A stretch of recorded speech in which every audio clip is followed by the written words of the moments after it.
You read about Moe Berg and you think, there's no way this story is true. The idea of playing somebody who is cut off in a way, and to try and find moments where the door opens and you see what he's feeling or what he's thinking. That was the thing I was looking forward to the most.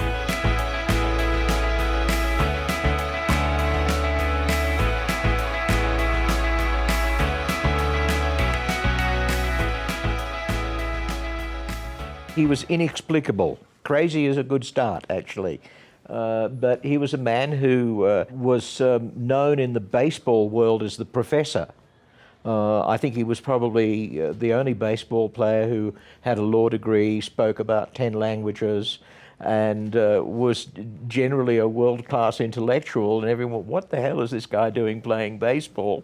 Which became even more curious when he decided to reinvent himself as a spy, and ultimately was dealing with the most important issue of mankind, the atomic bomb. That enigmatic quality that seemed always elusive and unknowable. No matter how much research I did on Moe, and I did a lot, I never really got a sense of who he was, because I don't know if anybody does. And so to kind of take everything that I'd read about him and to try and be detached while still being an observant and emotionally engaged was the ultimate challenge. You know, some of the most exciting moments in the movie are where Moe Berg is trying to stay alive and achieve his mission. But some of the most beautiful moments in the movie is when Moe is trying to understand himself. But there is this kind of duality about him. During the war, he went out and made contact with scientists in Europe to feed information back which was essential to winning the war. You know, he wasn't by nature an assassin. He was by nature a man who was a scholar and could get information out of people. And so there isn't that kind of, well, a spy is someone who just goes around shooting bad people. And in fact, you know, that's far from the truth. We, in a way, had to kind of create our own version of this man, because while we didn't want to be disingenuous and not show this guy as being a completely different person, there were too many aspects to, I think, his personality and what he did that ultimately we said, let's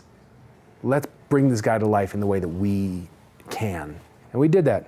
Sans the unibrow. Honestly, one of the most moving scenes in the film, and this has been borne out by the way people react, where he's playing totally amateur baseball with a bunch of GIs during the war in Rome. And what really kind of plays is the camaraderie and, you know, the pride that these other GIs have, that this guy is one of them. Those guys were the Czech national team, by the way. Our mitts were from the period, so they had no padding, and they were very, very hard to use. You really couldn't use them. It was like trying to catch a baseball with a tortilla. And so I was really catching, and this guy was throwing heat. I mean, he was a pro, and he didn't want to, you know, he was like not trying to kill me or anything, but we had to do it so many times that it was impossible to use this old glove.